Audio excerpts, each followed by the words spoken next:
Moi c'est Mathieu, je suis infirmier au centre hospitalier universitaire de Lille. C'est un des principaux centres hospitaliers en fait des Hauts-de-France. Je travaille donc au sein de l'unité médico-chirurgicale de l'obésité sévère. C'est un des services du CHR de Lille, plus particulièrement de l'hôpital Lurier. Donc en fait on va s'occuper de l'éducation des patients, de la préparation pour les patients pour une chirurgie de l'obésité. Donc ça va être surtout de l'éducation au niveau de la nutrition, donc ça c'est les diététiciennes qui vont s'en occuper de tout ça. Les psychologues qui vont essayer d'expliquer un peu les sensations alimentaires. Et nous en tant qu'infirmiers on va plus s'occuper des techniques, donc on va faire beaucoup de schémas sur l'écran de façon à montrer les différents types de chirurgie qu'on va avoir. Alors à la base en fait au niveau de l'éducation des patients, on n'avait pas beaucoup en fait de patients par groupe, on avait 2-3 patients, donc on se mettait facilement derrière un petit ordinateur, on tournait l'écran, on faisait l'éducation comme ça. Et en fait avec la demande qui est un peu grandissante, on a été obligé d'agrandir nos groupes. Du coup on voulait un écran suffisamment grand pour montrer en fait aux patients les différents cours qu'on va passer. Ensuite on va avoir d'autres utilisations, on va les utiliser pour faire des RCP, des réunions de concertation pluridisciplinaires. On a accès à tous les dossiers, aux scanners, aux imageries.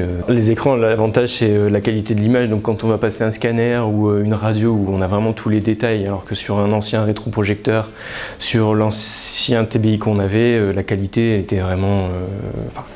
était bien, mais c'était pas non plus le top quoi. Vous pouvez louper des détails, des choses comme ça. C'est plus rapide, c'est plus facile à mettre en œuvre que sur un rétroprojecteur où on attendait. Là on a vraiment juste à cliquer, ça se lance. L'avantage en plus maintenant c'est avec le tactile, on peut faire participer les patients. Faire des ateliers à la fois des ateliers en hybride synchrone, donc en fait il y aura des patients qui seront sur place et des patients à distance. Donc ça nous permet en même temps de partager les différents PowerPoint ou Yolaos aux patients de façon à ce que ceux qui soient chez eux puissent bénéficier aussi de l'éducation. Chose qu'on n'aurait pas pu faire avec un rétroprojecteur ou avec un PC classique.